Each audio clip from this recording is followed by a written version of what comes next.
What do you think? I think we're dead meat. Real dead meat.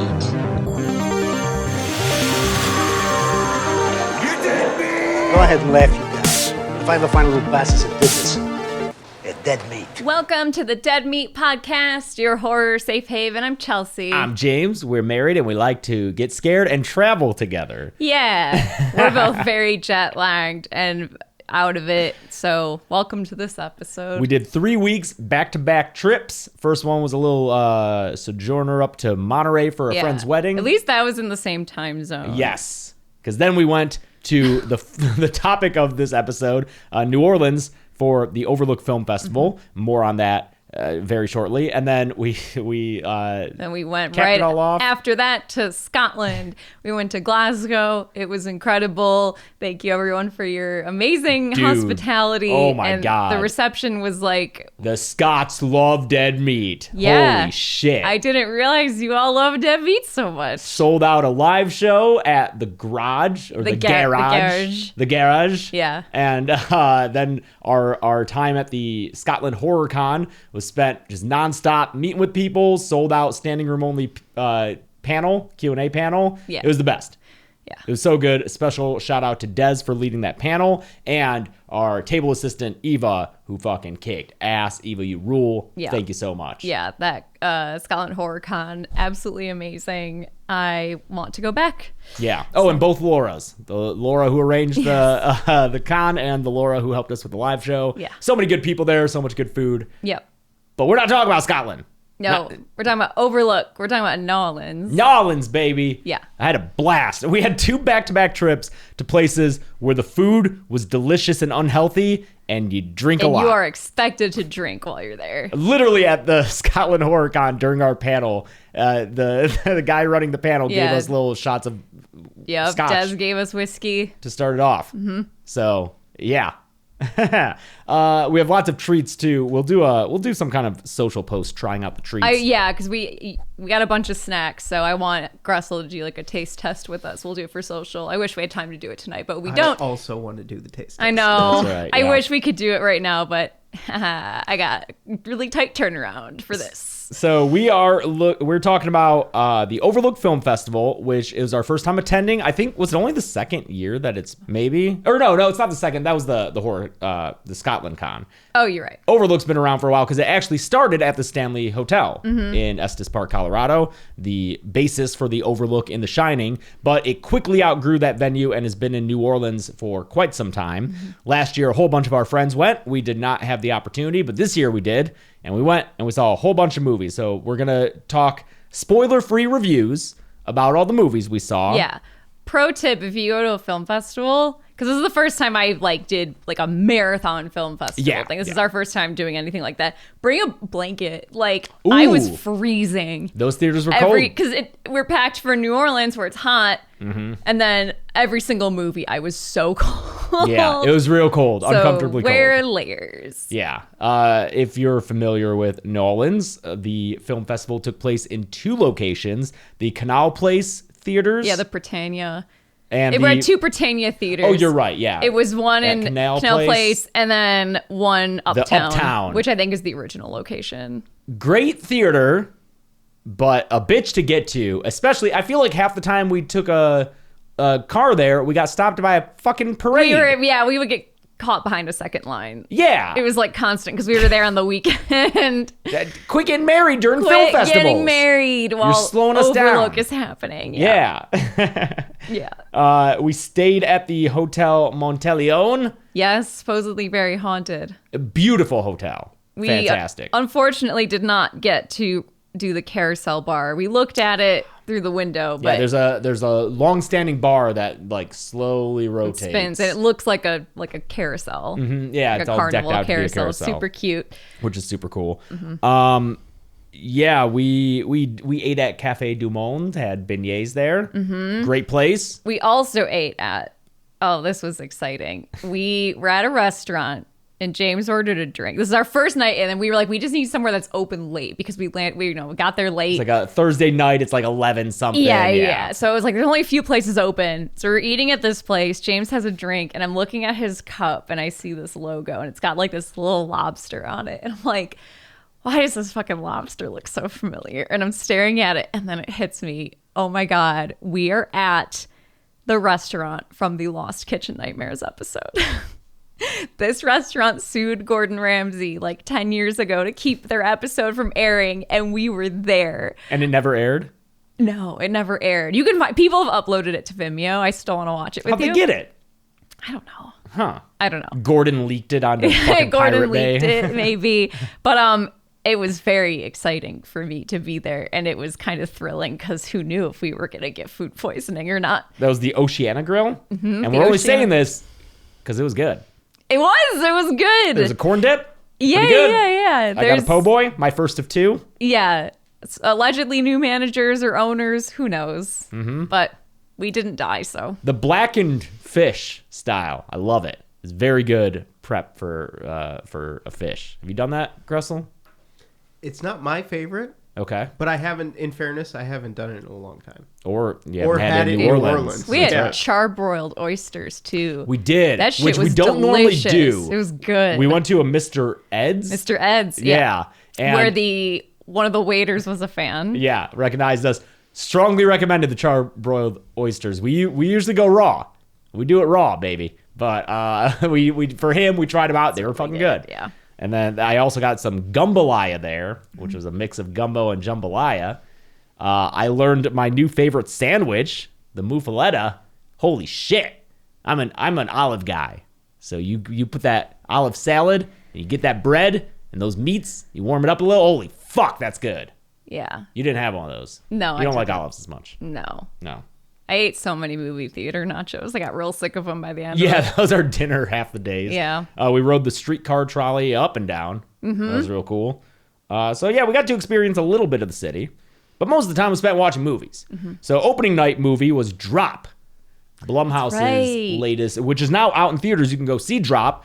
Not enough people have. It's not doing that well, unfortunately. You can also watch our interview with Christopher Landon. Mm-hmm. Yeah. Done in the best way to describe how it looks is it looks like someone wanted to stage an intervention in the back rooms. Yes. Because it looks like Kane Pixel got concerned about his uncle and called him in and sat him down in the chair and had it a looks like a conversation. police interrogation. It or does. Something. There are harsh shadows. It's really bad. It's bad, but the interview's great. He's hungover. I'm a little hungover, but the interview's great. So don't let that mislead you. It's a good time. We talk about the movie, which is a fun thriller. It's very Red Eye-esque. Yeah, he mentions that in the interview, that it was very inspired by Red Eye. He was like, if I can't do one of Wes Craven's movies, I'll do I'll other do one. another one, yeah. Which I wish we had gotten to talk to him about the whole Scream 7 situation, because he's been talking about it more in other interviews. And it sounds like it got really bad. Yeah, but we only had like 20 minutes with him, so we made the best of it. And we had to talk about Paranormal Activity next of kin. Or the marked ones. The marked ones, excuse I'm sorry. I think he was happy we brought up Paranormal Activity, the marked ones, because... Yeah, he wrote all the sequels, the Paranormal Activity sequels. So he, as we say in the interview, he helped Blumhouse get fucking going, because they were built on Paranormal Activity. So that's why Drop has a little bit more of a budget. He had the creative freedom that they usually allot their filmmakers. Again, unfortunately not doing well. I don't know if Blumhouse has maybe soured some people after Halloween Ends and the Exorcist film. I wonder if Blumhouse has hit a point where they put out too many movies almost. Maybe. Like, I wonder if it's... Because they kind of have a throw everything at the wall and see what sticks thing going on. Because I feel like they release so many movies, and every once in a while one of them is like incredible. Yeah. But they still make great stuff. They do, but then there's just so much of it that I think what happens is I think people just end up waiting and waiting to hear if something is good, and that kind of fucks up how something does initially in the box office. And it's frustrating because movies like Imaginary, which is very middling, Night Swim, which is bad, they are going to make more than Drop, which is a shame. Because Drop it's a fun thriller. Megan Fahey is fucking great. She's from White Lotus season 2. Very good. I saw a lot of people saying they hated the trailer, maybe because they were just inundated with it before every movie they saw. But I saw the trailer and wanted to see the movie. Yeah, me too. I don't know. Gressel, you saw the trailer, right? For Drop? Yes, I saw the trailer and What'd you I think? wanted to see the movie. If you like the trailer, you'll like the movie. Yeah, You get what you It's see. tonally the same, unlike another movie we will be talking about where there's a mismatch between the trailer and what it ends up being. Except Drop also is, I'd say, more funny than the trailer lets on because it's Christopher Landon. Yeah. So a lot of funny characters in it. The waiter especially is very the funny. waiter is a lot of fun. I had a good time, dude. I think it's good and yeah, deserves a the little bit reveal more. I didn't see coming. It's a fun whodunit, Yeah, you know? yeah. Mystery. It's what I wanted from that kind of movie. It gets outlandish in the third act. Like it does. gets pretty campy, but like so does Red Eye, you know, when they get off the plane. So it's very much like Red Eye. Yeah. Red Eye, I mean, I think even Christopher Landon would agree. Like, Red Eye's a better movie. It's Red Eye. Yeah. It's Wes Craven. Uh-huh. But if you just want something in that family and find that kind of thriller, I don't know. There's something about them that feels very comfortable to me. Like they hit just such a sweet spot. And this is definitely in that kind of range. And you got romance between the leads who are both very good. It's check it out. It's not a bad way to spend an evening. That was the only movie we saw opening night, Thursday night, and then Friday we started off with Redux. Redux, yes, Redux. I liked it and I didn't. Yeah. I liked it a little more than you, I think. I think you liked it more than I did. And by the way, I'm genuinely trying to be as honest as possible with these reviews. This is so hard because I'm realizing with a festival, these are new movies. Some of them aren't even picked up for distribution. And they're fighting for distribution. It's films wanting distribution. So it makes me so nervous because I want all of these movies to do well and want them to find distribution, but I also want to be able to review them honestly. I think there was only one movie we didn't like. I think so. And there's still plenty of good to say about it. Yes. It's more of a taste thing. So I think we can safely, like Redux wasn't our favorite, especially for you. It's a multiverse movie. It's a mom trying to get revenge on a man who wronged her daughter, and she has a machine that lets her jump universes, and she is looking for a universe where her daughter is still alive, but every time she goes to one, the daughter's already killed, so she kills the guy who killed him. She gets her revenge, and then pops on over to the next one. It's a cool premise, I think. It is. I like that they don't bother to explain why she has this thing. It doesn't bother like getting into that. It's more of just like, this is the world we're in. She is able to do this, and she is on a mission to like destroy this person who ruined her life. Mm-hmm. Yeah.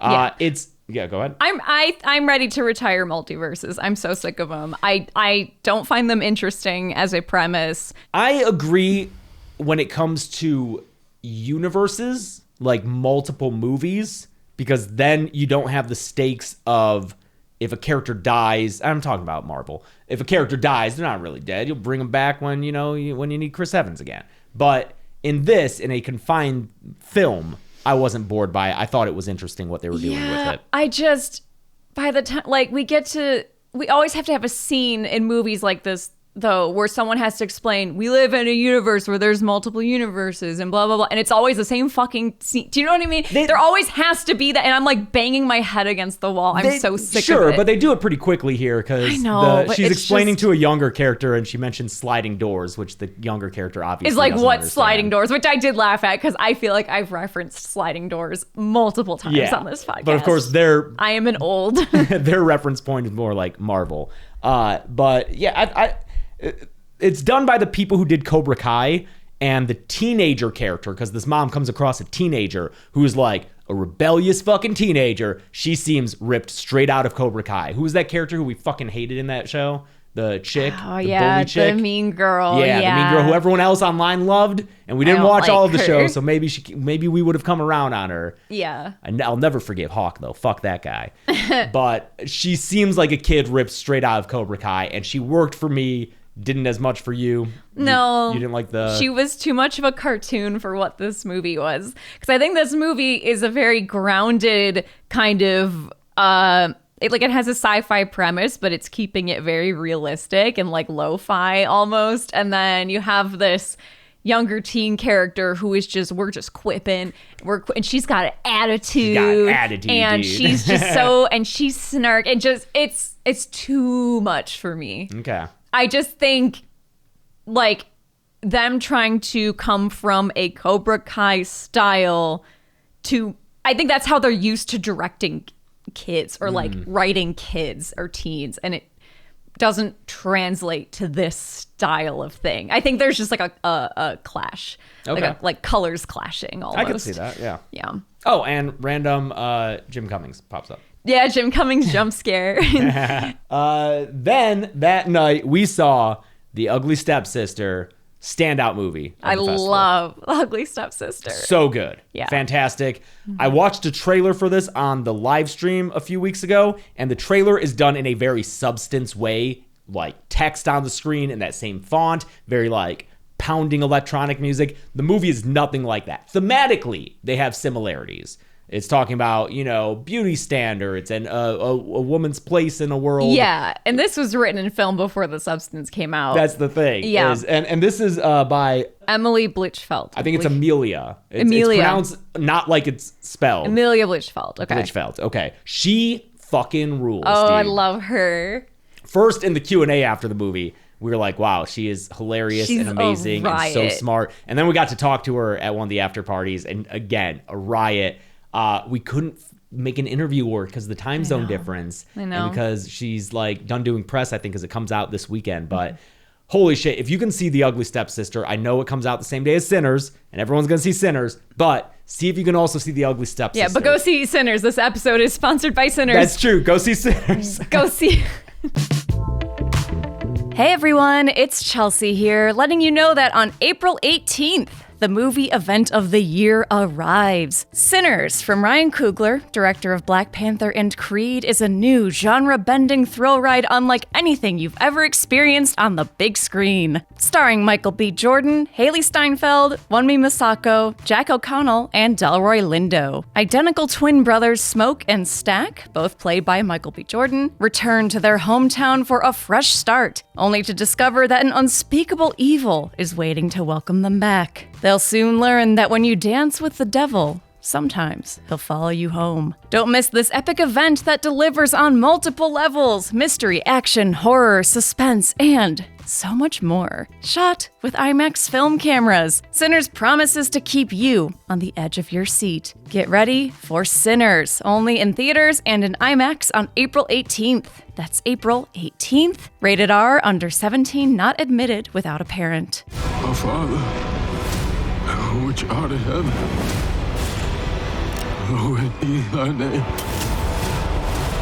We're gonna find a way out of this, I promise. Amen.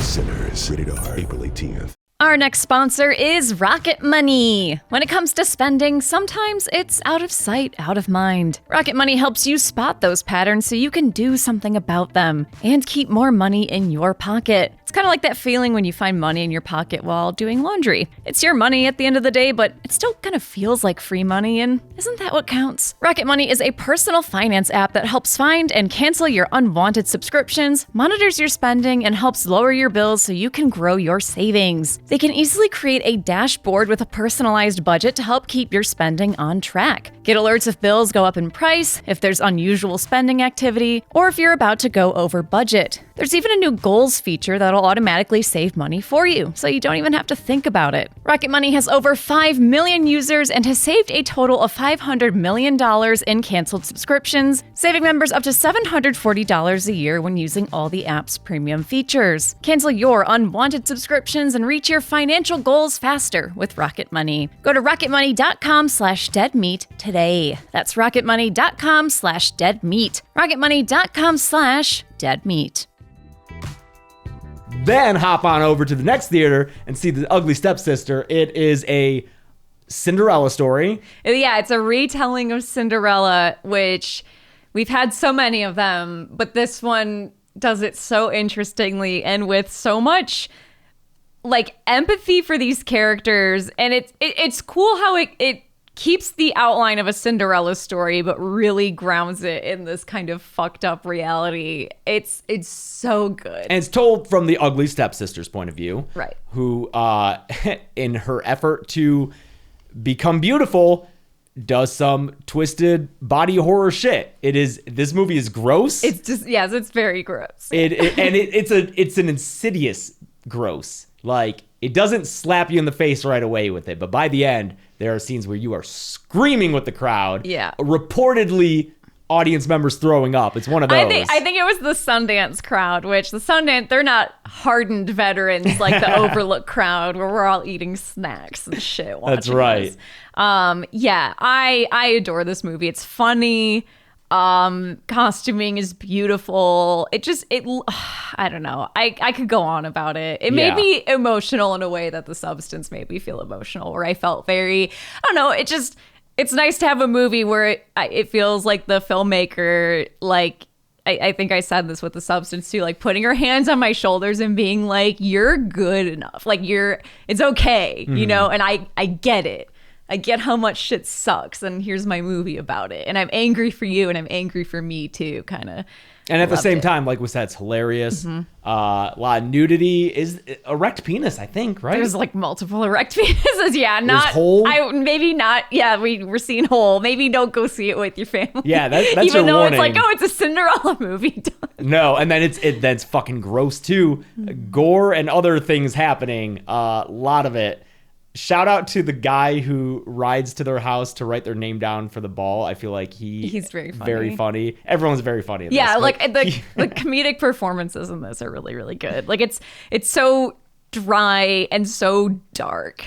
I loved it. It's real good. Like, I was talking to our friend BJ Colangelo after, and she was just like, yeah, this movie is my whole personality now. I get it. Music's great. Very, it's a mix of both like period sounding music, like with harpsichords and stuff, and then also more modern electronic music. So great stuff. See The Ugly Stepsister. Fucking great. And then who'd have thought that back to back would be our favorite movies? Because that night we went from Ugly Stepsister to Life Hack. Yes. Oh, man. Yeah. Wow. That, like, what a crazy doubleheader. These two are easily my favorite of the festival. Were these two back to back. Life Hack is a screen life movie. I didn't know that's what we were calling it now. I didn't know that. But we found a term for that. I guess we've coined a term. Someone has coined a term. It's screen life. I call them screen capture movies. Right. We're talking Unfriended. We're talking Host. Missing, Searching, all those where it is you are watching a computer screen. And this movie, it's genre. It's not horror. It's not. It's more of Even like a though heist it's thriller. tense. Yeah. Oh, yeah. We are like on the edge of our seat. Yes. Literally, like with 10 or 15 minutes left in the movie, a fire alarm went off. We thought it was part of the movie for a second, and then we had to leave the theater. And like the entire time waiting to come back in, I couldn't calm down. I was like, no, we need to see what happens. Like the worst time for it to happen. This movie's so much fucking fun. If you grew up on the internet, this movie's for you. Yes. This movie understands being online in a way other movies don't. Like, I think often a critique of the kind of screen life genre, especially some of like maybe the ones that are a few years older, it's like, oh, this feels maybe like it was written by grown-ups, right? This is written by two 20-something-year-olds who we are now in love with. We were out drinking with them till almost 4 a.m. It was so much fun. Ronan and another partners. Yes. Romantic duo. Yeah, Ronan and Hope. Yeah, who co-wrote it. They co-wrote it. Ronan directed it. They grew up on the internet just like we did, and you can tell. Dude. It's so unique in that respect. If you know what the term script kiddie means, this movie is for you. Because that's what this movie is about. It's Gressel's brow is furrowed. He does not. It's like PG hackers. It is people who can't really do serious hacks, but they can run scripts and like simple programs that let them get and social engineering and stuff like that. So that's what this movie is about. God, 4 that was teens. just my friends in high school. I know. I had friends who would do shit like this. Maybe not as extreme as they get, but.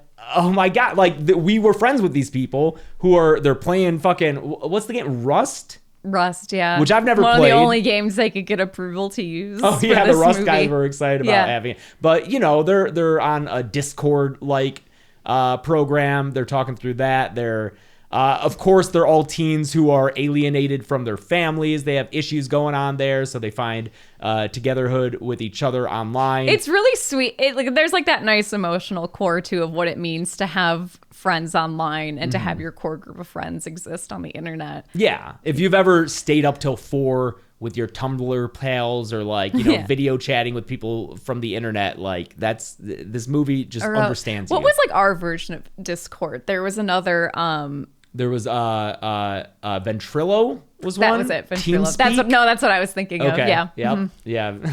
Yeah. Yeah. Good shit. It's a tense heist movie. Tense. It's so tense. Yeah, because they end up targeting. It's a Bitcoin heist. Heist. It's Elon Musk, Peter T. It's like the villain of the guy that they do the heist on is like this weird amalgamation of like Elon, Peter Thiel, Jordan Peterson. Yeah, he's a very British, like just crypto guy. Yeah. Oh man, it's very, very fun, and I really hope it gets distribution. That's the thing. This thing hasn't been picked up yet. It needs to. It will. Like it will. I hope so, because the thing is, it really speaks to us. It's a very niche thing. But you know what? Barbara Crampton loved it. Barbara did love it. And I don't think Barbara Crampton knows what a script kiddie is. So Barbara doesn't know what Newgrounds is. Yeah, or Salad Fingers, which is featured in the movie. Yeah. Yeah, it's just, oh God, I love it. Yeah. So good. Hoping the best for it. See it if you can. Seriously, if anything we just said speaks to you, you need to see that movie. Yeah. Okay, so the next day, we started off with Good Boy. Good Boy.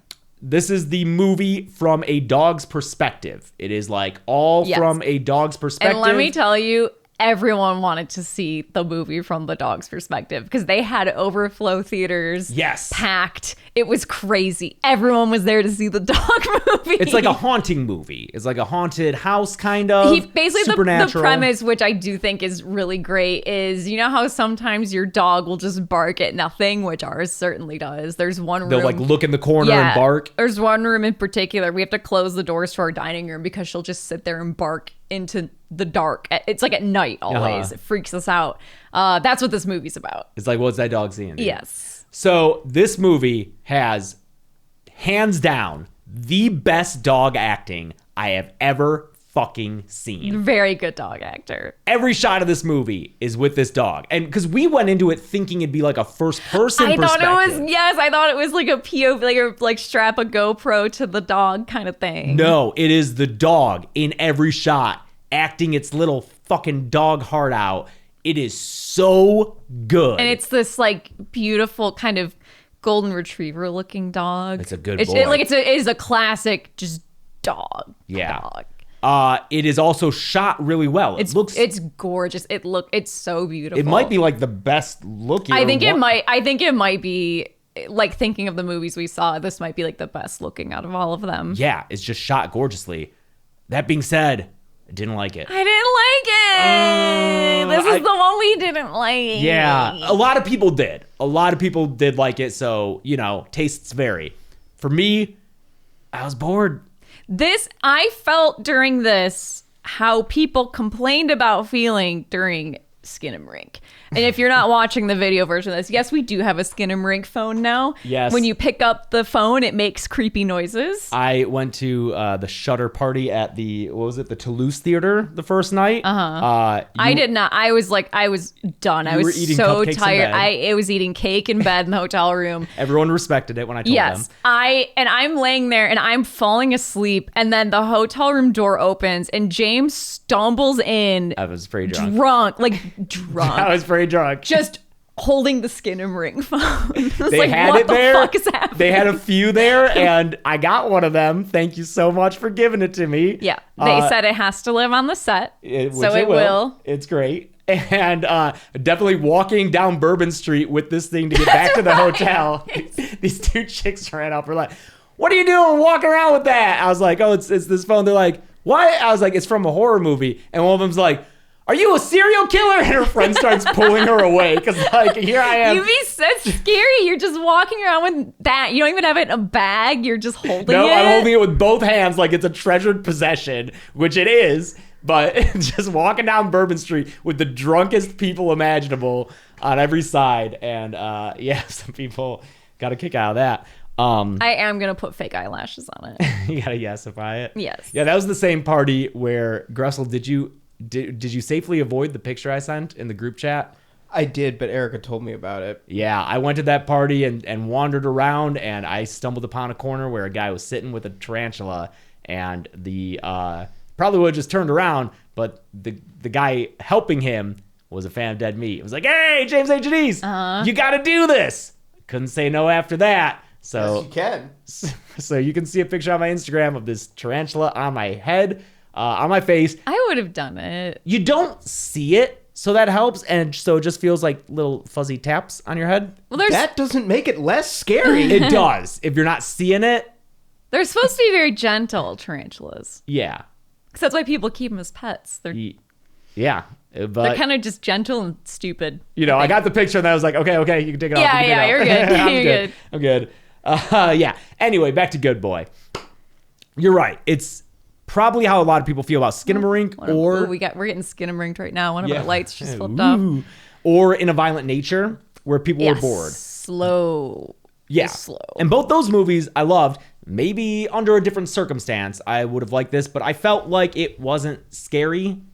Yeah, the scares weren't there for me. Skinamarink scared me. Mm-hmm. I think Scared for the fuck out me, of me. I don't know if it's just this is where the subjectivity of fear comes in, but I think it's because I think a lot of the scares in Good Boy were like digitally done. A lot of just like And shadows. and repetition of what the scare ends up being. So anytime you even get startled, you kind of instinctively know what the payoff's going to be. And so there's not the scare, it's just the startle.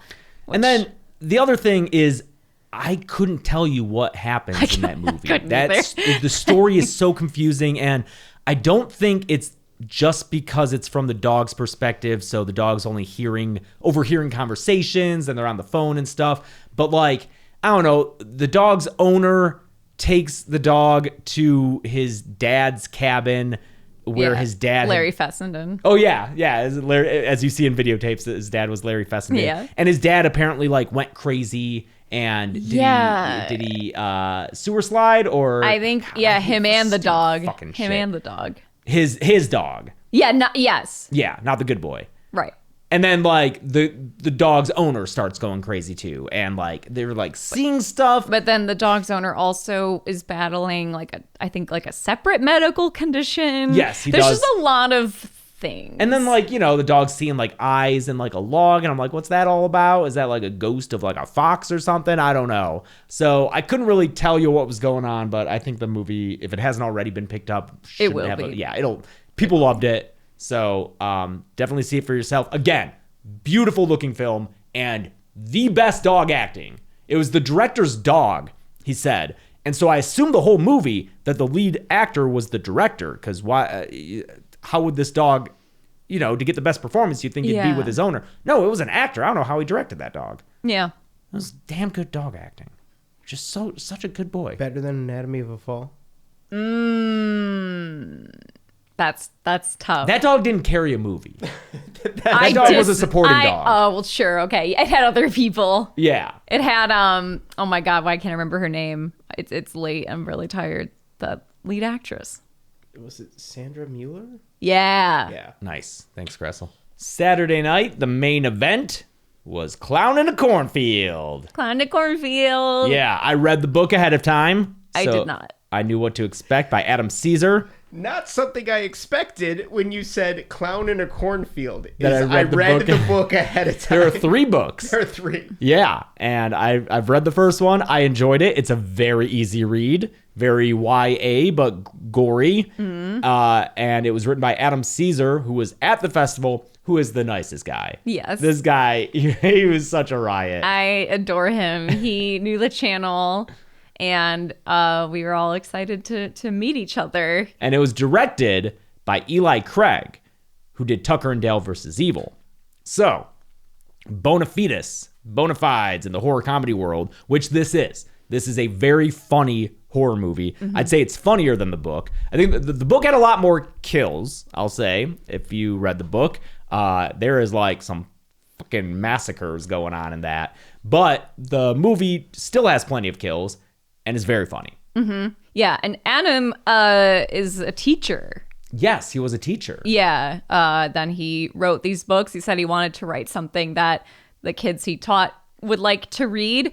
And what's great is you can tell this movie was written by someone, or the book at least was written by someone who genuinely spends a lot of time around Gen Z or even younger. Yeah, maybe. It doesn't feel forced. You know, like it doesn't feel like it's written by a bunch of grown-ups trying so hard to imagine this is how kids talk. Yeah. And just what motivates these characters and what the story ends up being, I think has a lot of empathy for Gen Z and like the younger generation. I think that's what makes it really stand out to me. Yeah, I mean, the premise is a familiar one. A girl and her dad from Philadelphia. Yeah, big city, dead mom. They got to move to a really small town where the main export is corn. Yeah. And corn syrup.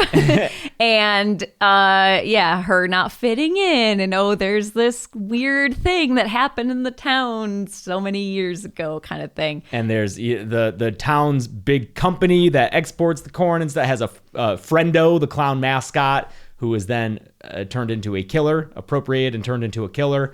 Her and her friends are trying to figure out who did it. I'm guessing this is a thing in the book too, that her and her friends, or like the kids at school, make little horror shorts on YouTube. I'm like, what school is this where the popular kids are making cinema? You know? It's very youthful cast with some supporting actors and the adults that you might know, like Will Sasso as the sheriff from Mad TV or Drop Dead Gorgeous. Yes, that's right. Unfortunately. And my buddy Kevin Durand, aka not Elon Musk. Yeah. All I can think of whenever I see him is just how much he fucking looks like Elon Musk. See, for me, it's just he's Keamy. He's Keamy from Lost. Oh. But he has shown how funny he can be in Abigail. Yes. Where he's great. He's on fire. He's been in a lot of roles. He is so much fun always to watch. What horror filmmaker is going to cast him as like not Elon Musk in something? Yeah. I just want it to happen. I think he would do such a fun job. He's well aware of the he has said, like, I want to play him in the eventual biopic. What was he going to play? Was it Hogan? I think he was going to play Hulk Hogan. No.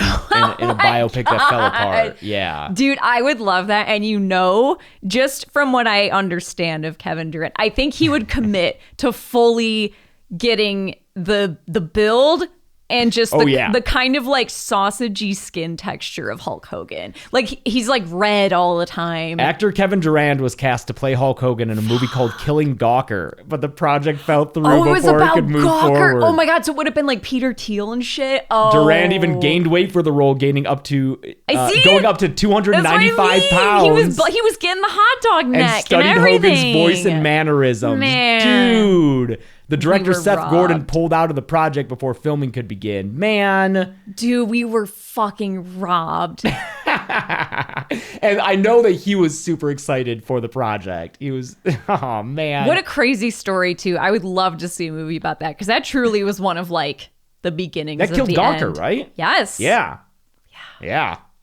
I mean, they shouldn't have done that. They should. That's the tragedy of it. They shouldn't have done that. But... It's like Hulk Hogan sucks, but like so, was in the right and there. So does Peter Thiel. Yeah, Peter Thiel. Oh, wait, what was his role in all that? I think he. Oh God, that's a whole nother podcast. Yeah, it's a whole. He basically, I think he saw it as an opportunity to like, yes, that's right. I can take out Gawker by using this. Oh man, what a mess. Yep. But was that around the same time as Gamergate? It would have been a little. I think it was before. No, I think it was after. It was after. Mm-hmm. Okay. It was a little bit after. They feel similar in my head. Yes. Yeah. Yes. Similar beginnings. Also around I just remember this because I was working at Kimmel when a lot of this was happening. Also around the same time that PewDiePie had a heated gamer moment. Oh, yeah, dude. A lot of exciting things happening in the mid-2010s. Yep. Anyway, Clown in a Cornfield. I think the kids are gonna love this movie. I think so. I think that if kids like clowns, Kids like clowns. Kids like seeing a bunch of kids get murdered. I don't know. It just seems like the type of movie I would have gone and seen with my friends in high school. it's got the YA tone, but not in like a way that pulls punches. No, it's gory. It's like a Fear Street kind of. Fear Street is good. Final Destination, those kind of have that tone where it's just like, yeah, kids getting killed, often in gory ways. There's some good kills in here. I like the lead actress a lot. I like her a lot. I like her dad a lot. Yeah. Love her dad. I want to play that dad. He's very You said I'm funny. not old enough. No, you're not old enough. Yeah. Give me a little. I did just dye the beard, Yeah, you so did. maybe I wash that out more. Yeah. Get in there. He's funny. Is Everyone's very, very funny. funny, Everyone's yeah. very good. Yeah. But I mean, There's some good like Looney Tunes level kind of visual gags in it that I wasn't expecting there to be. yeah, and like just the whole theater laughing their ass off at it. It's good stuff. Definitely a crowd pleaser. Big recommend to go see it. Yeah. There will be some things about it that I think will be controversial, and I'm curious to see the discourse. Sure. I think you know what I'm talking about. Yeah. But it is a fun and funny slasher. Yeah. So if you want a slasher with a clown killing people, there you go. Good stuff. The next two movies we watched were not new ones. They were older movies that were playing. Yeah, repertory screenings. Lost Highway. Lost Highway presented by Flying Lotus. Flying Lotus. Flying everybody. Lotus. One of the only Lynch things that I hadn't seen. And I was excited that I would have the opportunity to see it for the first time on the big screen. The only thing I knew from this movie, that I knew about this movie, was Patricia Arquette being in it. The first line, the Dick Laurent is dead. I feel like I just knew that out of context. And just that infamous first, when you're introduced to, oh man, I'm blanking on his name. Oh no, my The wife. jet lag is setting in. The creepy guy. Yeah. What, in the bedroom? No. The pale Yeah, guy. I know the guy, but what, when you're introduced When he's at the to him? party. Oh, yeah. Yes, Okay. and he's talking to him and he tells him to call Oh, his that's good house. stuff. That's good stuff. I've seen that scene out of context. I think I had seen the opening credits because it's a Bowie song from his album One Outside. Robert Blake. Robert Blake, that's right. Yeah.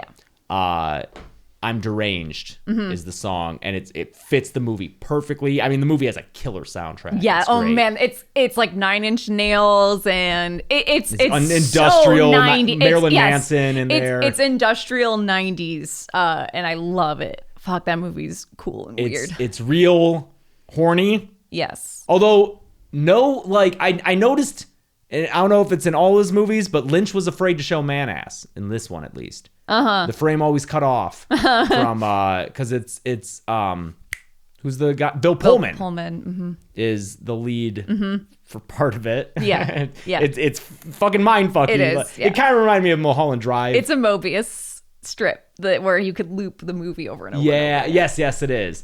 It's definitely it's in. I think it's paired up with Mulholland Drive. That, and I forget which other of his movies are kind of considered like a LA trilogy. Inland Empire, probably. Maybe Inland Empire. Although Yeah. that would probably be more Inland Empire. Inland than LA, Empire. No, it gets. There's like that whole scene on Hollywood Boulevard at the end of Inland Empire. That's his least accessible movie easily.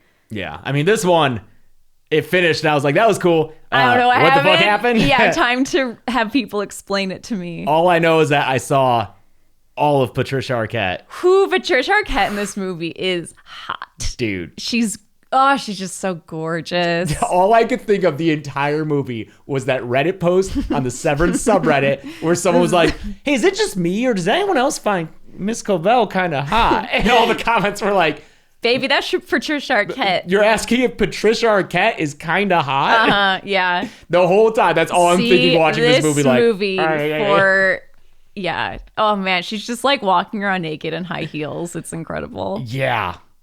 Me just biting my fingernails down. Do you to like the her knuckle. blonde or brunette in this? It don't matter. She's doing the Betty and Veronica in this movie. Yeah.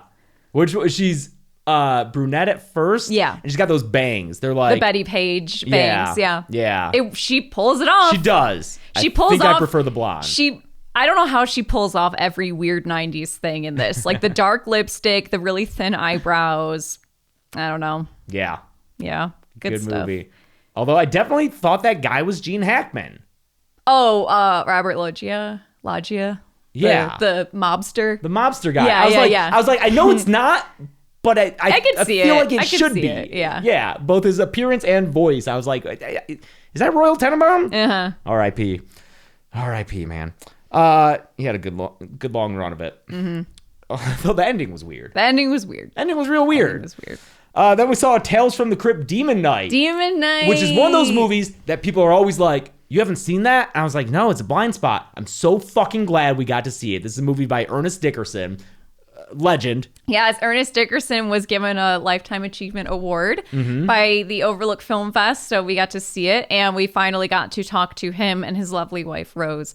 In person. In person. We've had Zoom calls We've with had them. many Zoom calls with them. He was a presenter at the Dead Me Horror Awards. Yeah, so we've had this weird, like, virtual friendship. We finally got to meet in person. It And was so really cool nice. how much they like us. Because I I'm know. like, you guys knew Tupac. You knew Tupac. You know Spike Lee. We are two white kids with a podcast. Yeah.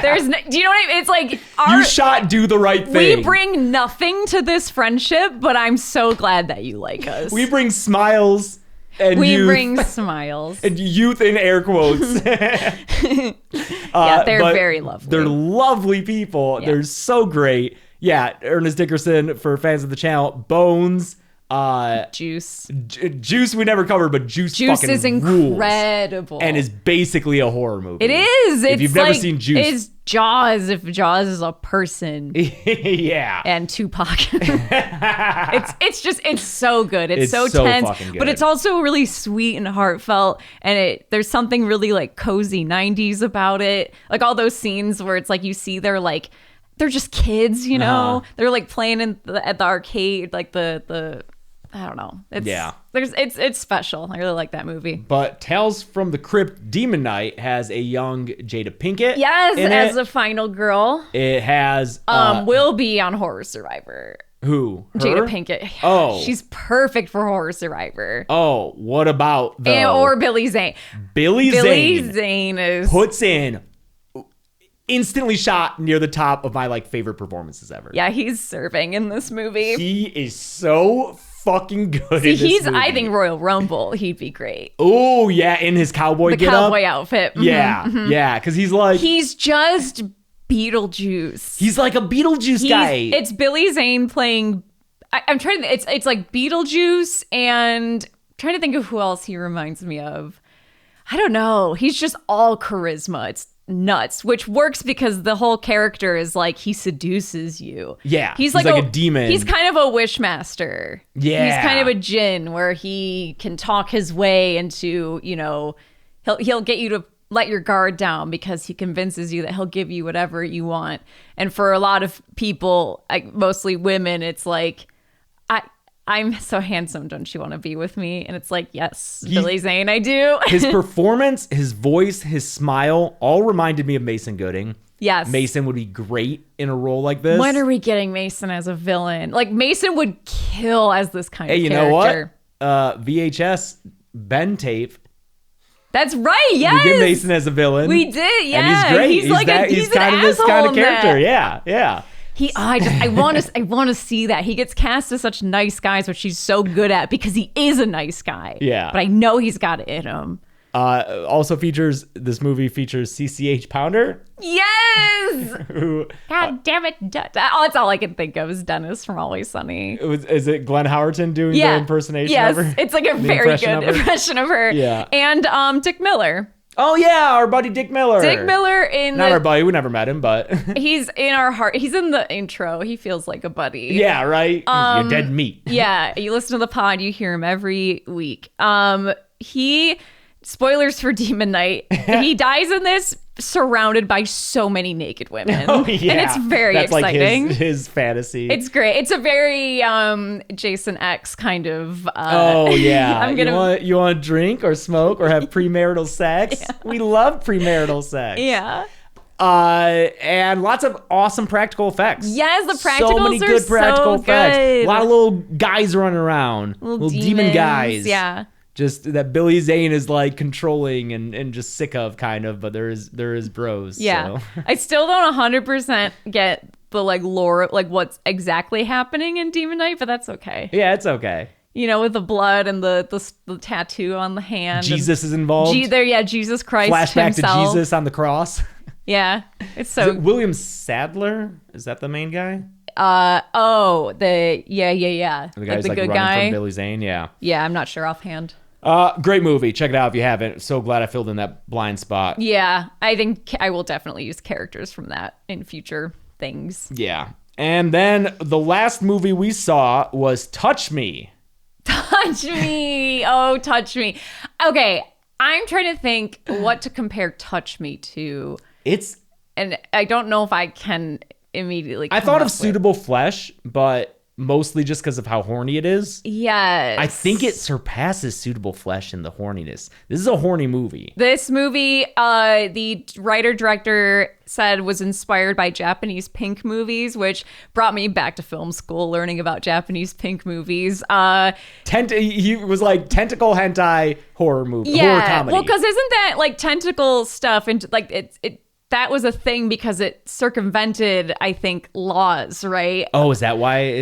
Maybe that's apocryphal. I don't really know Japanese. Well, I know film that history their super stuff well. is like censored, like Japanese porn. But the tentacles, it's like it's not male genitalia. Yeah, exactly. So maybe that is a way around it. 'Cause Yeah. yeah, male genitalia has to be Right. like it's got the mosaic effect on it. Yeah. Yeah.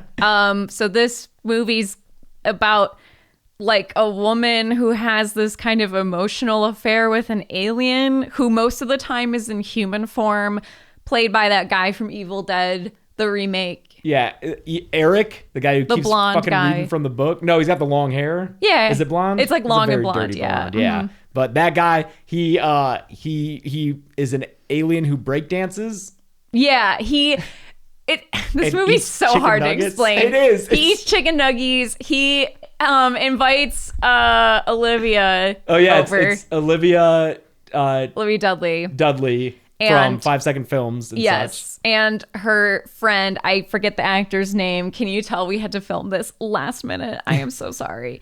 But they get like invited to his compound where he is basically just this new to earth alien who's very horny and has ulterior motives. He's like a cult leader kind of figure. yeah, I think he basically just wants to start a cult. Yeah, but it's her and her like gay friend, and they don't have any money. They just vape all day. All they do is vape. Yeah. The depiction of them is Like too real. it's Five so real. me. Yeah, as far as like slacker 30 somethings who have no direction in life. The relationship between a woman and her gay friend, where they bring out the worst in each other, is very personal and real, if that is a relationship you have, which I certainly do. I certainly do. And like her gay friend's humor felt very real. I know a lot of gay men like that, who all their humor is like self-deprecating. Yeah, very and- like depressing, but like And- putting a smile on these very dark thoughts. And the movie digs into that a little bit, which I thought was kind of interesting. it does, yeah. Like what motivates someone to do that. It's a very original film. It is, yeah. You know, when people are like they don't make original, then go watch fucking Touch Me, because it definitely is an original movie. I thought it was very funny. It's gory. Yeah. Parts of it are very gory. Yeah, there's some good body horror stuff in it. Yeah. So, because I was gonna say I don't know how horror it is, but I think, oh yeah. yeah, It gets like eldritch enough yeah, definitely. to where I'd be like, yeah, sure. Uh-huh. Counted as like a horror comedy. Yeah, I mean, the most horror thing we saw was definitely Clown in a Cornfield. Yeah. As far as like the new movies go. I mean, I guess Good Boy is in the other realm of like supernatural horror, but if you're looking for just like classic, you know, what most the normies think of when they hear horror movie, Clown in a Cornfield, even though it's pretty funny. But I mean, most slashers have an element of humor to them. Yeah, those were the movies we saw. Yeah. A little bonus, we went and saw this show creepy. So it was Spooky Tales with Cowboy Dale. Oh yeah, because they had some interactive features there too, and we weren't gonna do any of them, but someone insisted we do this. Yeah, Landon, the guy, one of the co-runners of the festival, Yes. was like, "You have to go see Landon, this." yes.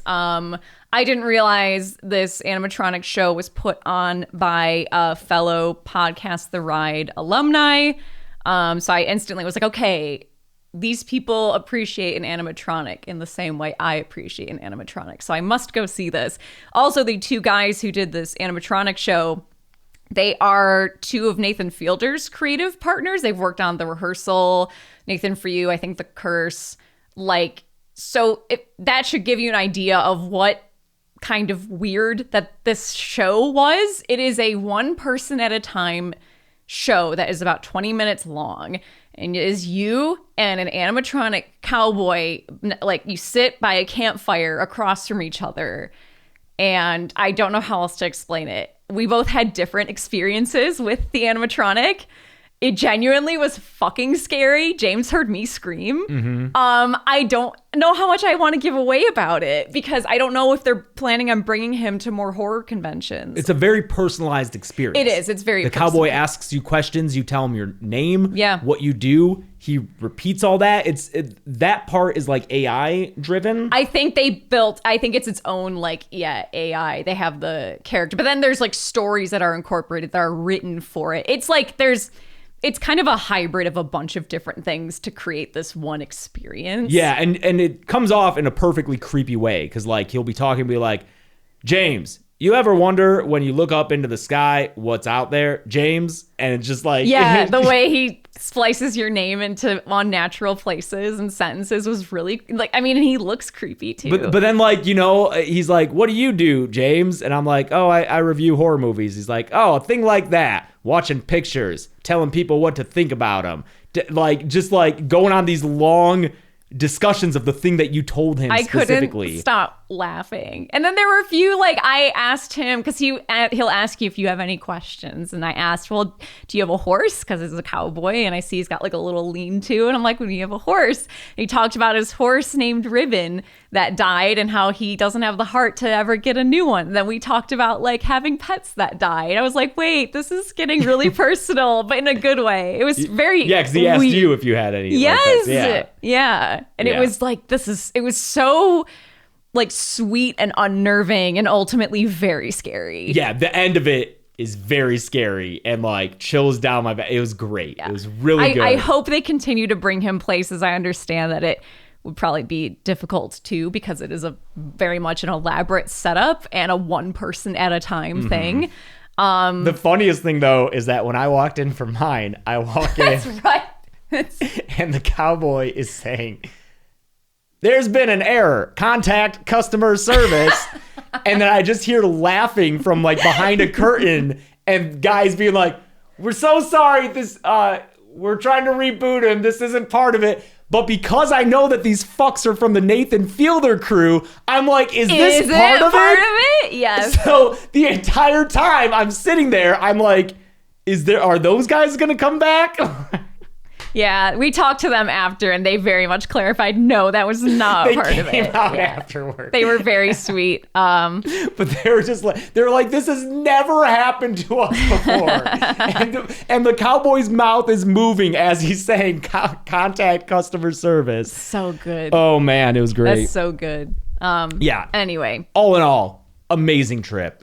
Amazing experience. Loved New Orleans despite how muggy it is. Very muggy. It was fucking April, dude. What the hell do you guys do during the summer?